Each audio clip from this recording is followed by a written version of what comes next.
Latest on the transfer news sanibona bafethu uvane so I'm back again with indaba zakuBetway Premiership. Engabe yakithi miyathenga na amathema amaningi athenga abadlali kuleli windi elizovulwa. So kuyindaba ehamba phambili. Orlando Pirates have roped in Skukuna United biokinesis to Dylan Cox. He focused on injury prevention and rehabilitation and performance enhancement through exercise. Umchita uzohamba neOrlando Pirates aye kwi-preseason tour balandileke uqhamuka kwiSkukuna United. Orlando Pirates is serious ngempela uprevent ama-injury kule season esayona because kube ezinye zezinto ezimajor eziyibulalile Orlando Pirates uma usubheka kwisizini esibuya kuyona. Major players abadlalela Orlando Pirates, ama-star players abanjengoSesane, abanjengoNda, yabo ababulalile ngempela ukulimalelo ama-major players akanjalo. So next season ngempela balande umdlalo ozokwazi ukuprevent into ey'kanjalo. Kwezinye zey'ndaba bafethu kuthiwa uFIFA uso-date Galaxy ukuthi ukhokhe imali engango-2.1 million rands to Jacques Maurice Kone for breach of contract plus 5% interest per annum effective December 31, 2024. The Liberian joined the TS Galaxy at the beginning of the last season on a 3-year contract but left 6 months without playing an official match. Yabo. So TS Galaxy ke kumele bakhokhele umdlalo 2.1 million cause i-contract yabo bayibreachile. Bekumele adlale 3 years with the TS Galaxy but he didn't play those 3 years and the player feel like iTS Galaxy ibukele phansi i-contract ayihloniphanga i-contract kumele iTS Galaxy ikhokhe, otherwise uFIFA uzoyisanction iTS Galaxy babashaya nge-transfer ban kumele bakhokhe. Kwezinye zey'ndaba bafethu Kruger United are closing in the appointment of former AmaZulu co-coach uVusumuzi Vilakazi. Bafethu nyamkhumbula ke uVusumuzi exoshwa AmaZulu last season. Yabo asazi ekwenzakalani lapho but ke kuyangijabulisa ukubona uVusumuzi ephinde ethula linye ithuba because amathuba kanje awajwayele ukuvela. Yabo zikhona indaba ezaphuma ngaye regarding ukuxoshwa kwakhe kumaZulu but angifuni ukugxila kakhulu kuzona. Amathuba kanje awavamisile ukuvela. I hope leli thuba uzolisebenzisa njengoba ezolandwa eKruger United ele ku-NFD. Yabo I hope uzokwazi ukuchallenge for ukungena kwiBetway Premiership next season with iKruger United. Yabo kwezinye zey'ndaba futhi kuthiwa iKaizer Chiefs isingenile kwibhola labesifazane. Njengoba sebengenile nje kwibhola labesifazane bajoyina amathima njengoMamelodi Sundowns, amathima njengoTS Galaxy. Njengoba bengenile nje banama-plans amaningi. They signed a partnership with the Home Sweepers Ladies FC edlala le kwiSasol League.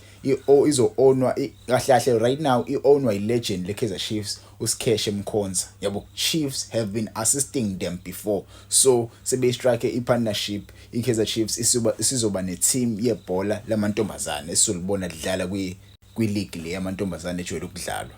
Kwezinye zey'ndaba bafethu left back uNkanyiso Shinga on 25 years old has emerged as one of the priority targets for iKaizer Chiefs with the deal likely to go through. He plays for i-club yasePortugal, iFC Alverca, who have been promoted to the top flight. iKaizer Chiefs bafethu engawuthi yenza ngempela manje. Yabona indlela isi-scout ngakhona right now. They've seen ukuthi imarket la eSouth Africa ayibasebenzile. Yabo amathima amaningi la eSouth Africa uma befuna abadlali babo bavele ba-inflate ama-prices. Yabo iKaizer Chiefs mifuna ukuthenga nje. Remember when they wanted to buy umdlalo njengo-Osuna Police, iprice yavele yakhuphuka. Baningi abadlali iKaizer Chiefs efuna ukubathenga la kuBetway Premiership but when they go to those players the teams bavele bakhuphula ama-prices. So sebeyibukela ngaphandle manje iKaizer Chiefs isithola abadlali abaningi ngaphandle. Yabo kwi-market yangaphandle njengoba nimbonile nje ucele bamthole ngaphandle kuleli windi nje so far baningi abadlali iKaizer Chiefs ezobathola ngaphandle. Yabo Olilepo babathola ngaphandle, abadlali abanjengoCastillo babathola ngaphandle. Yabo iKaizer Chiefs imarket yayo isibheka kakhulu le ngaphandle. I think lokho kuyabasebenzela currently.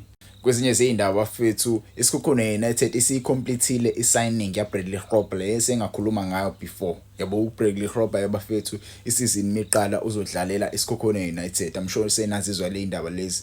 Kwezinye zey'ndaba futhi iSkukuna United are monitoring the situation of Darren Kids. The next few days will be crucial because lo mdlali lona 35 years old uzoshiya iCape Town City because i-contract yakhe iyaphela. Yabo nje uzophela nje i-contract yakhe Eric Tinkler uyamfuna impela ayodlalela iSkukuna United.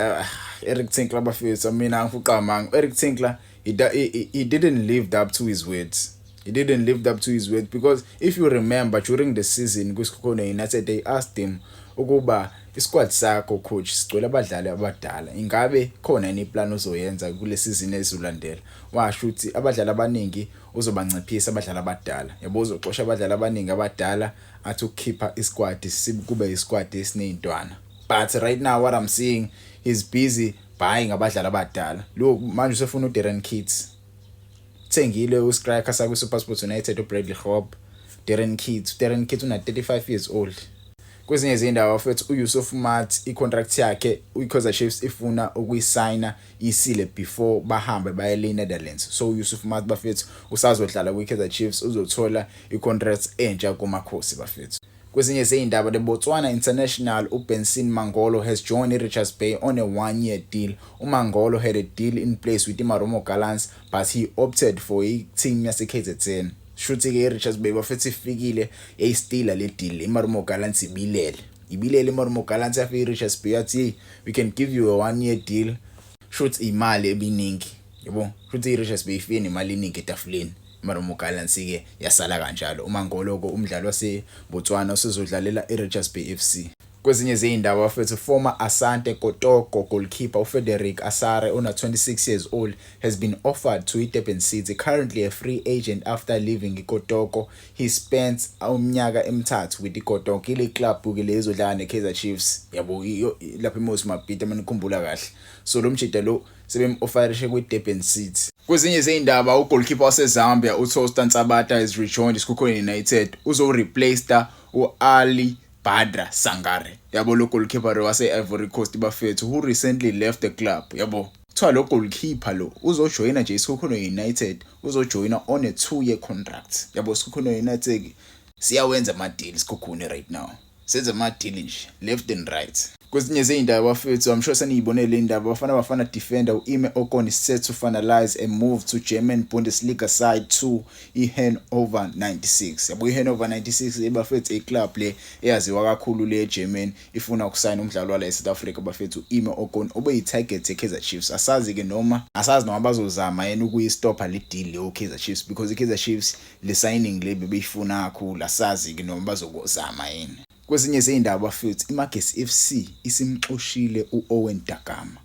Imagine Owen Dagama wayisiza iMagesi FC ukuthi ayisuse le ku relegation zone, but right now iMagesi FC bathe he was gonna stay, but in the end they didn't agree on some terms and they ended things today. Izinto zenzakala bafethu kuma team la kuPSL. Kwezinye izindaba kuthiwa iSikhona United so renew ama contract kaLinda Mtambo benoDaniel Cardoso yabo ama veterans ke la bafethu the former Kaizer Chiefs and Orlando Pirates players. Kuyindaba ezinye ngizwile namhlanje bafethu kuthiwa the new coach usayine Orlando Pirates bafethu uAbdeslam usayine 2 years with the Orlando Pirates. Njobe sayine 2 years with the Orlando Pirates kuthiwa kumele awine ileague. Kule minyaka lemibili anikezwe yona kwicontract yakhe kumele awine ileague yabo. Orlando Pirates serious ngempela with ileague because you can look at the signings they made. Those signings akutshela ngempela ukuthi ba serious. Ucoach ke bamnikeze everything yena kumele adeliver ileague ku-institution yabo izinto zilele kuyena. Kwezinye izindaba engizwile abafethu kuthiwa iChiefs isingenile into formal talks with the SuperSport United to sign uSpecihle Ndlovu before they leave for Europe. Lo mdlali ke bafethu iKaizer Chiefs is serious ngempela ngaye.